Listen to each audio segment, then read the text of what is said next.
بسم الله بسم الله بسم الله بسم الله بسم الله بسم الله بسم الله بسم الله. العب اهو. انا هجيلك بقى بيها هنا اهو. بصي واسيبها لك هنا اهي. اسيبها لك هنا. شوربه محشي مش موجوده في جمهوريه مصر العربيه. عارفه ازاي؟ لما عينك بصي اهم حاجه تخلص الهواء بتاعه والبخار. الشوربه اللي هنا اللي بحطها هنا بص عامل ازاي؟ علشان كده بيطلع المحشي مفلفل والله، ولا عليه زيت ولا اي حاجه. وده الحتت الدهن اللي بتبقى في العكاوي بص عامله ازاي؟ اهو. عشان كده بقول لك ايه، اكل بيت النجار اكل موضوع مستد جوع. ادي احلى واحد محشي كرنب لاحلى عميل في الدنيا.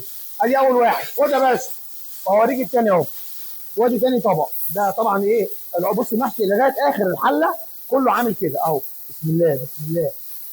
حاجه كده بقى جميله. بصي المحشي يبقى كل طبق مفلفل على كده. اول حاجه بنسيبه ان هو يسخن شويه، يعني نحط الحله دي على النار من غير ما نحط فيها ولا نقطه ميه، من غير الشوربه. اسيبها لغايه لما تنز خالص واديها المرق وهز كده هزه عشان خاطر يقدر ايه يظبط الدنيا. المحشي لا بنفس سوى المحشي، وبعد ما يتشرب انزل بيه خالص بالنار لغايه لما يستوي عشان يبقى لغايه اخر واحده. بصي اهو اهو. انا عمال اطلع لك اهو. يعني اللي فوق مش مستوي ومفلفل واللي تحت معجن، لا كله اهو. تحس ان هو يعني رصه. بصي عامله ازاي اهو اهو. لا ولا اي حاجه ما تخافيش. خلاص. ليه المحشي كده حلو؟ وليه الحله هي الجميله ديت؟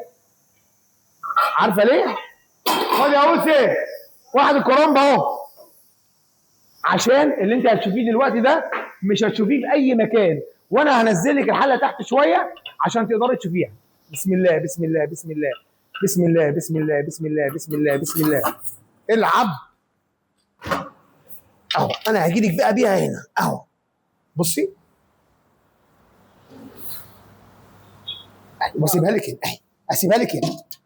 قول لنا بقى الحله الشوربه دي بتعملها ازاي بقى؟ انا عايزك بس بصي عامله زي الخريطه. عامله زي الخريطه زي ما انت، وانا هجيب المغرفه بس اهو اهو. يا معلم مفيش حاجه اهو. شايفه؟ تحس ان هي خريطه. ده ولا سمنه ولا زيت، ده الدهن بتاع العكاوي على حتت كده جميله من اللحمه، على شوربه مواسير، على شوربه لحمه. عشان كده بص الشوربه بتبقى عامله ازاي؟ تنزل على طول على قلب المحشي تخليه يولع نار. عشان كده بقول بقى اللي بتحطه او البهارات. لا البهارات دي خاصه بيا. اهمها الزعفران. اهمها طبعا الزعفران الاحمر ده اكيد يعني. وهنشوف دلوقتي اللي احنا طبعا اتكلمنا عليه في اول حاجه اللي هو الكبسه البيضاء. صح؟ نفسك تشوفيها؟